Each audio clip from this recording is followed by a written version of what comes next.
चले भाई, अब ये हमने पढ़ लिया। ठीक है, ये फॉर्मूला मैंने आपको इसमें भी समझा दिया। अब आप अब यहाँ ये लाइन पढ़िए, फॉर्मूला मैंने आपको एक प्रैक्टिकल एग्जांपल से भी समझा दिया। अब यहाँ क्या लिखा है, यहाँ क्या लिखा है, where the tax payer fail to provide turnover और turnover for the quarter is not known. यहाँ पे टैक्स पेयर ये फेल हो जाए टर्नओवर का, टर्नओवर क्वार्टर का टर्नओवर बताने में, या टर्नओवर हो ही ना, या टर्नओवर हो ही ना, it shall be taken to be 1/4 of 1/10% of the turnover of the latest tax year for which the return has been filed. Simple सी बात है कि अगर मेरा टर्नओवर नहीं है, कोई मेरा क्वार्टर का टर्नओवर मिस है, मेरा कोई टर्नओवर या तो क्वार्टर में गिना तो कोई टर्नओवर हुआ है, या मैं टर्नओवर जान नहीं पा रहा, तो फिर मैं टर्नओवर कैसे कैलकुलेट करूंगा? मैं क्या करूंगा, मेरा जो लास्ट टर्नओवर था पूरे साल का उसको डिवाइड बाय 4 करूंगा और उसको मल्टीप्लाई बाय 1/10% कर दूंगा। एक मिनट, ये भी आपको मैं बता ही दूं कैसे होगा कि भाई, अब देखो मुझे अपना सितंबर 2022 का क्वार्टर क्वार्टर नहीं पता, क्वार्टर नहीं पता, तो मैं कैसे आइडेंटिफाई करूंगा इसको? मैं क्या करूंगा, अपना टैक्स ईयर 2019 की मैंने क्वार्टर मालूम किया, एनटीआर और एमटीआर का जो मेरी इनकम है, मुझे पता चला भाई 1000 रुपये मेरा पूरे साल का टर्नओवर था। 1000 को मैंने डिवाइडेड बाय 4 किया, कितना आया मेरा, कितना है, 250 रुपये। 250 को मैंने मल्टीप्लाई किया 1/10%, तो 250 का 1/10% कितना होगा,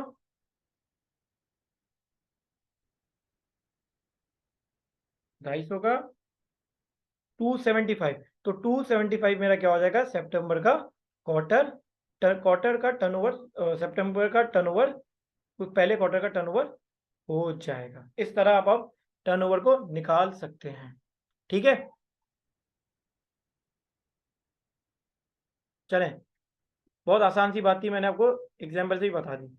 अब calculation of calculation of calculation of quarterly advance tax individual, ये तो आपको कंपनी एओपी का फॉर्मूला बताता है। इंडिविजुअल का तो बहुत सिंपल सी बात है, बहुत सिंपल सी बात है।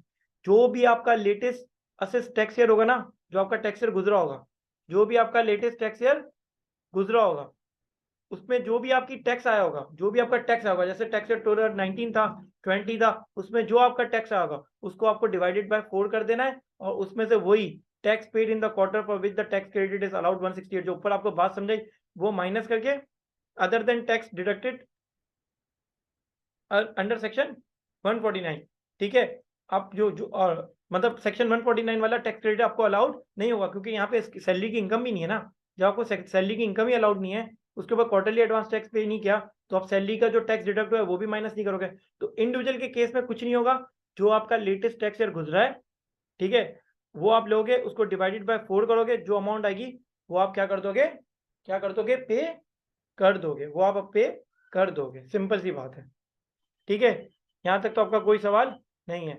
यहाँ तक कोई सवाल है सर तो वो बताएं, वरना मैं आगे चलूँ। सर वो चीज़ क्या होती है जो चलें भाई, अब आ जाए एक कॉन्सेप्ट पे, क्वार्टरली एडवांस टैक्स का estimation of quarterly advance tax mandatory estimation.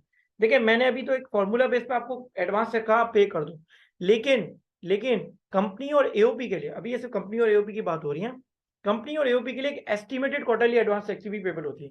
क्या होती है, पहले पढ़ लेते हैं, फिर मैं आपको समझाता हूँ। An AOP company, an AOP or company including banking company included, who is required to pay, who is required to make payment of advance tax as per formula, जिसको रिक्वायर्ड था एडवांस टैक्स पे करना formula के तहत था ना company और AOP को, shall estimate the tax payable, estimate करेंगे tax payable for the relevant tax year, जो रिलेवेंट टैक्स ईयर चल रहा है, at any time before the second instalment is due. भाई, ये क्या कह रहे हैं कि आप फर्स्ट क्वार्टर पे तो आप अपना फॉर्मूला के तहत एडवांस टैक्स पे कर देंगे, फर्स्ट क्वार्टर में आप फॉर्मूला के तहत अपना एडवांस टैक्स पे कर देंगे।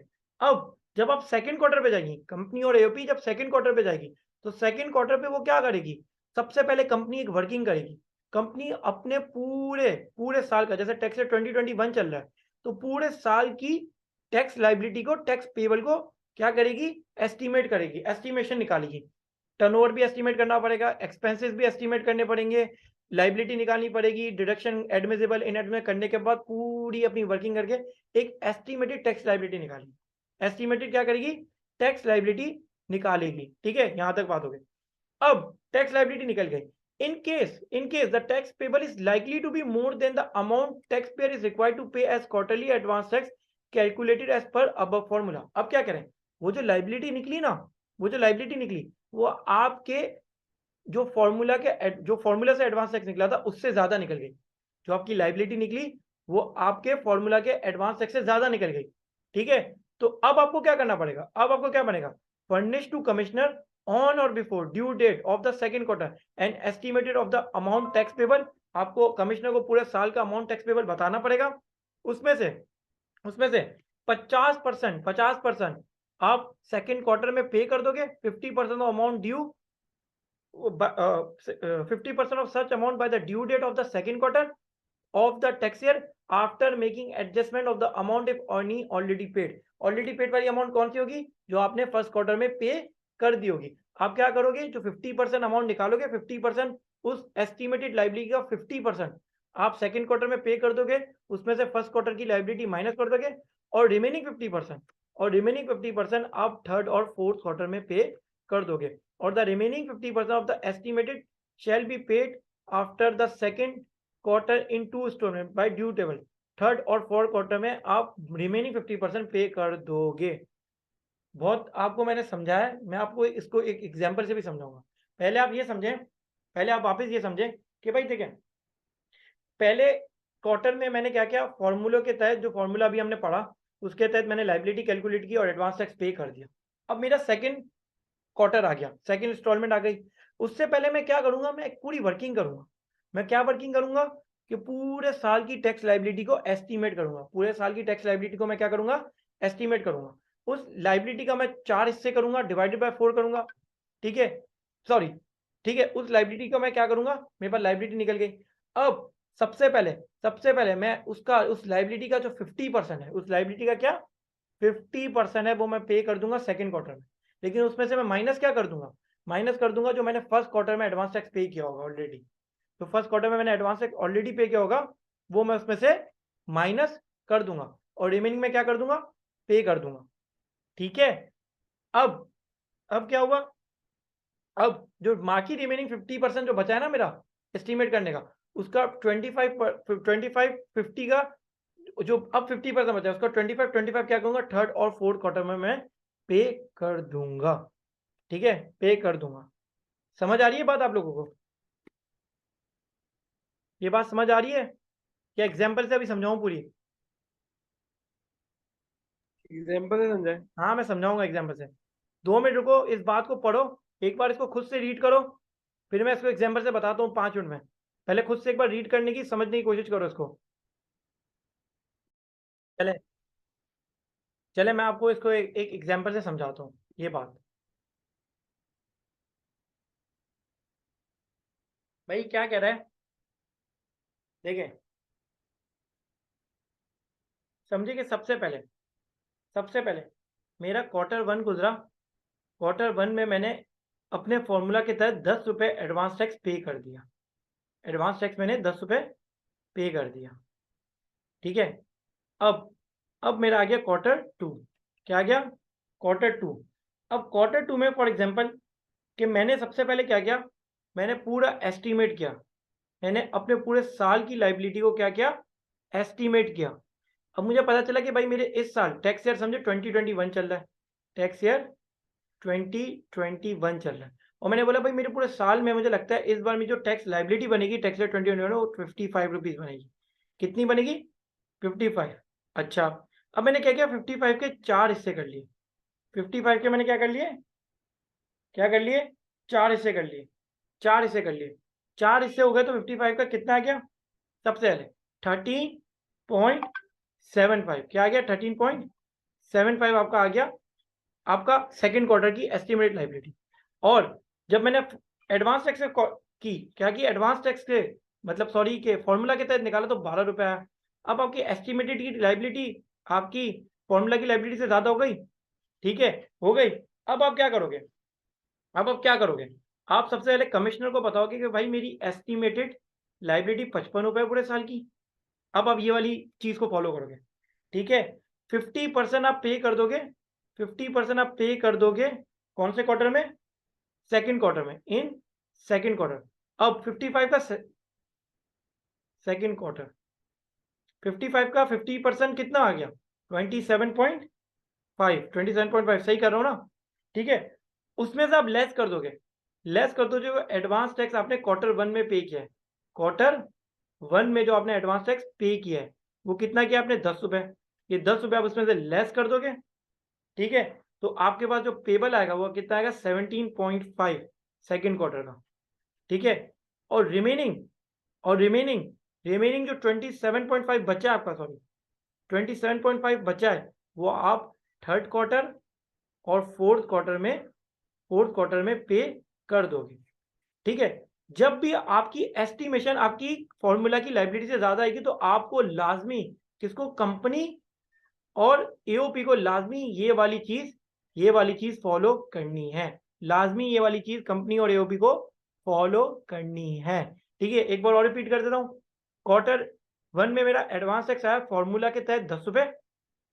सेकंड क्वार्टर आया, सेकंड क्वार्टर पे सबसे पहले मैंने वर्किंग की, अपने पूरे साल की एस्टिमेटेड लायबिलिटी निकाली, वो आई मेरी 55 रुपीज। उसको डिवाइड बाय 4 किया, मेरा 13.75 आया एडवांस टैक्स क्वार्टर 2 का। वो मेरा फॉर्मूला से ज्यादा आ रहा था, यहाँ 12 आ रहा था, यहाँ 13.5। तो मैंने क्या किया? कमिश्नर के पास गया, उसको बताया भाई 55 रुपए मेरी पूरे साल का एस्टिमेटेड आ रहा है, 50% मुझे एडवांस टैक्स पे करना है क्वार्टर सेकंड में। 55 का 50% लिया 27.5। एडवांस टैक्स जो क्वार्टर 1 में था वो मुझे पे कर देना है, वो मैं माइनस कर दूंगा। वो माइनस करने के बाद मेरी सेकंड क्वार्टर की लायबिलिटी मैंने एडवांस टैक्स ही पे कर दी, और बाकी रिमेनिंग 27.5 मैं थर्ड और फोर्थ क्वार्टर में पे कर दूंगा, ठीक है। ये यहाँ पे चीज है।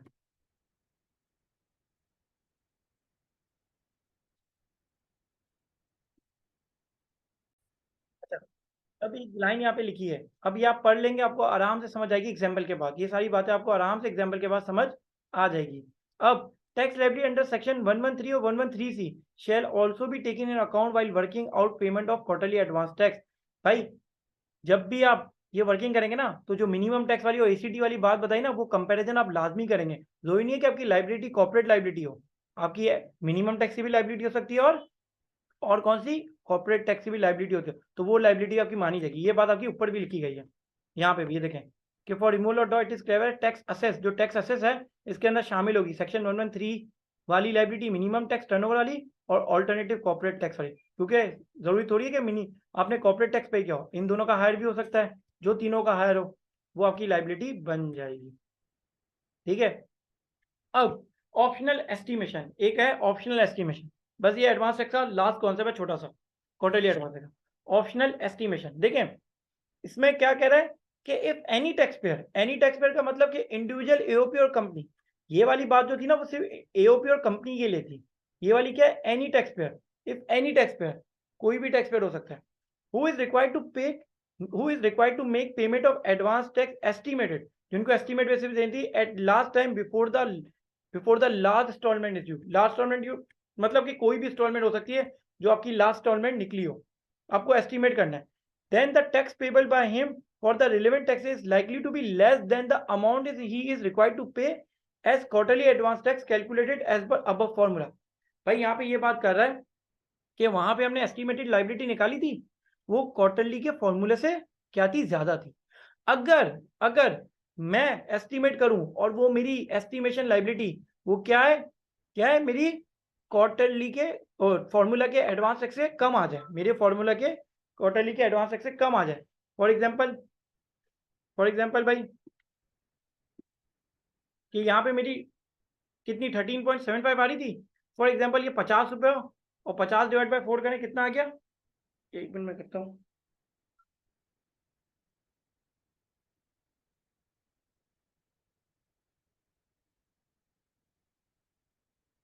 या 50 का 12.5 आ जाएगा ना? 12.5 भी नहीं, 50 नहीं, 45 डिवाइड बाय 4 करते हैं तो समथिंग कुछ आ जाएंगे 10.51 कुछ भी आ जाएंगे। अब मेरा क्या है, ये एस्टिमेटेड जो लायबिलिटी है ये मेरी 12 रुपए से कम है, ये मेरी 12 रुपए से कम है, मेरी फॉर्मूला की लायबिलिटी से कम है। तो इस केस में क्या करेंगे? आ जाए, इस केस में क्या करेंगे? इस केस में क्या है? टैक्स पेयर मे फर्निश, चाहे तो करे, ना चाहे तो ना करे, मे furnish an estimated amount of the tax payable by him. जो एस्टिमेशन वाली बात है ना, वो चाहे तो करे चाहे तो ना करे, मतलब उसको करनी है तो करे, एस्टिमेशन पे टैक्स लायबिलिटी अपनी कैलकुलेट करे या ना करे, वो उसकी मर्जी है भाई। And thereafter such estimated amount as reduce by the amount if any already paid quarterly advance tax in equal instalment और such date as have not expired. और जब भी एस्टिमेटेड बेसिस पे वो करेगा तो उसमें से क्या करेगा, जो पुरानी वाली बात है, पुरानी वाली जितनी भी लायबिलिटी पे की होगी वो माइनस कर देगा। आ जाए इसको देखें।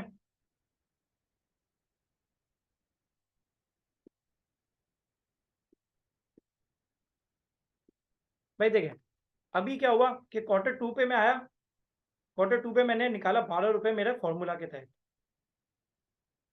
और मैंने एस्टिमेटेड किया ना पूरे साल का,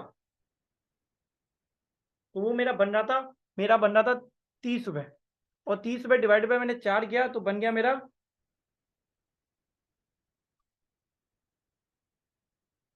5, डिवाइड बाय 4 किया तो मेरी लाइबिलिटी कितनी बन गई एस्टिमेट की 5 रुपए। भाई देखें, एस्टिमेटेड टैक्स कम भी बन सकता है ड्यू टू कुछ भी आपकी मसले आ सकते हैं। भाई आगे आपका बिजनेस में सीजनल बिजनेस हो, सर्दी आ रही है, आप आइसक्रीम बेच रहे हो, तो सर्दियों में आइसक्रीम ना चले तो क्वार्टर में आपका, दिसंबर क्वार्टर में आपका, सेकंड क्वार्टर में आपका एडवांस टैक्स कम हो सकता है। प्लस प्लस एस्टिमेटेड प्लस आपका बिजनेस डूब रहा हो, ठीक है, आपका कोई कोई मसला मसाइल हो गया हो, इम्पोर्ट डॉलर की वजह से आपका इम्पोर्ट वाला बिजनेस हो तो आप इम्पोर्ट ना कर सक रहे हो, तो बहुत सारी रीजन क्या है आपकी एस्टिमेटेड कम हो सकती है। तो इसमें आपको ऑप्शन दिया गया है, इसमें आपको ऑप्शन दिया गया है, आप चाहे तो ये वाला अपना ले, चाहे तो ऐसे पे कर दें। लेकिन अगर आप ये वाला अपना रहे हैं तो आप कैसे करेंगे, आप 5 रुपए पे करेंगे और पहले से ऊपर से जो 12 रुपए पे के होंगे वो माइनस कर देंगे, तो एक तरीके से नेगेटिव आपकी आ जाएगी, लेकिन आपको कुछ भी उस क्वार्टर में आपका पेबल नहीं बनेंगे। अब यहाँ पे तो मैंने इतनी कम कैलकुलेट कर ली है इसलिए ज्यादा आ रहा है। फॉर एग्जाम्पल यहाँ पे 4 रुपए होते हैं, 4 रुपए होते हैं तो 5 में से 4 रुपए जाते हैं, एस्टिमेटेड 5 रुपए आता, 4 रुपए निकलते और 1 रुपया का पेबल बन जाता। आप चाहे तो ऐसे पे कर दें, चाहे तो ऐसे पे कर दें, लेकिन अगर ऐसे पे कर दें तो आपको क्या क्या प्रोवाइड करना पड़ेगा ये अभी अभी अभी हम देखते हैं आगे, ठीक है।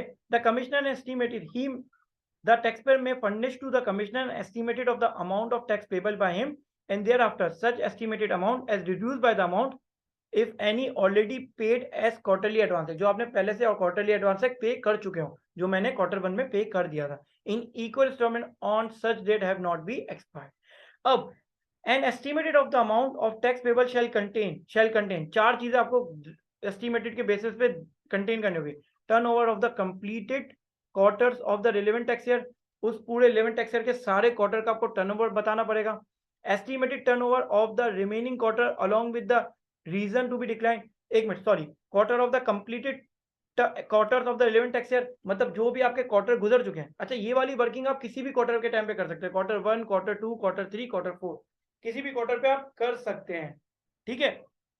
तो आप क्या करेंगे, जो भी आपका कंप्लीटेड क्वार्टर गुजर चुके हैं, जैसे क्वार्टर 1 गुजरा था अभी जो मैंने एग्जांपल बताई, उसका आप टर्नओवर बताएंगे। Number 2, estimated turnover remaining quarter along with the reason of decline of estimated turnover, फिर जो आपके रिमेनिंग टर्नओवर है जो आपके अभी एस्टिमेटेड करेंगे वो बताएंगे और डिक्लाइन का रीजन बताएंगे। भाई ये मेरा सीजनल बिजनेस है, इस वजह से मेरा टर्नओवर गिर रहा है, इंपोर्ट पे डॉलर ना होने की वजह से मैं इंपोर्ट नहीं कर पा रहा, इसलिए मेरा बिजनेस नहीं चल रहा। तीसरी, documentary evidence of the estimated expense और deduction which may be result in lower payment of advance. अब देखिए यहाँ पे ना लॉ मेकर ने एक बहुत बड़ा भंड मारा है, लॉ मेकर ने एक बहुत बड़ा भंड मार दिया है। यहाँ पे क्या लिखा है, documentary evidences of estimated expense. भाई जब कोई एक्सपेंसेस एस्टिमेटेड है तो उसका डॉक्यूमेंट्री एविडेंस मेरे पास पहले से कैसे आ जाएगा। भाई जो भी मेरे एक्सपेंसेस हैं जो मैं क्लेम करूंगा टर्नओवर से, उसका डॉक्यूमेंट्री एविडेंस अभी से मेरे पास कैसे आ जाएगा। तो ये जरा इन्होंने ड्राफ्टिंग में, लॉ की ड्राफ्टिंग में गलती कर दी है। तो आपके जो एस्टिमेटेड एक्सपेंस है और डिडक्शन विच में भी रिजल्ट लोअर एडवांस टैक्स, वो आपको बताने होंगे। And computation of the estimated taxable income of the relevant tax, और आपको एस्टिमेटेड कंप्यूटेशन टैक्सेबल इनकम बतानी होगी। However, if the commissioner is not satisfied with the documentary evidence, आपके उस ऊपर के डॉक्यूमेंट्री एविडेंस से कमिश्नर सेटिस्फाई नहीं होता, और where an estimated of the amount tax payable is not accompanied by the detail mentioned above, और जो आपने एस्टिमेटेड टैक्स लायबिलिटी निकाली है वो इन डॉक्यूमेंट के मुताबिक नहीं होती, तो कमिश्नर क्या करेगा, द कमिश्नर में रिजेक्ट, चाहे तो रिजेक्ट कर दे चाहे ना करे the estimated after providing an opportunity of being here. ये providing opportunity of being here का मतलब होता है कि आपको पहले सुनेगा, आपकी बात को सुनेगा, आपको मौका देगा, to the taxpayer and the taxpayer shall pay advance tax according to the above formula। फिर कमिश्नर अगर इस चीज को रिजेक्ट कर देता है तो फिर आप एडवांस टैक्स कैसे पे करोगे, जैसे आपने अपने फॉर्मूला के तहत पे किया होगा, जो पे किया था पे करना है, जैसे हम पहले फॉर्मूला को ही फॉलो करेंगे। ठीक है, मैं वापस बता देता हूँ, कंपनी और एओपी को सेकंड इंस्टॉलमेंट वाली जो ऊपर वाली बातें लाजमी फॉलो करना लाजमी है, लेकिन यहाँ पे जब फॉलो हो जाएगी अगर आपकी एस्टिमेटेड, आप लाजमी फॉलो करोगे, और अगर आपकी एस्टिमेटेड फॉर्मूला की टैक्स से ज्यादा आ गई तो आप ये वाली बात को फॉलो करोगे।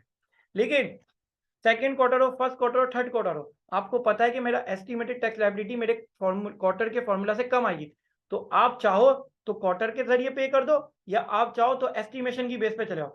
अब मैं तो चाहूंगा ना मैं एस्टिमेशन की बेसिस पे चलाऊं, अगर मैं अपनी वो वर्किंग देखूं कि भाई मेरा अगले साल बिजनेस ही नहीं चल रहा, तो मैं तो एस्टिमेशन बेसिस पे ही जाऊंगा अपना एडवांस टैक्स पे करने, चाहूंगा कम से कम पे करूं, तो फिर आपको ये सारे एविडेंस पे देने होंगे, और फिर कमिश्नर की मर्जी है, वो सेटिस्फाई होता है तो आपको अलाउड करेगा, अगर वो आपको रिजेक्ट कर देता है तो आपको टर्नओवर की बेसिस पे ही आपका एडवांस टैक्स पे करना होगा। ठीक है, इसको, इस बात को मैंने छोटी सी यहाँ पे इस बात में समझा दिया है। Estimation of quarterly advance tax, mandatory estimation और ऑप्शनल एस्टिमेशन।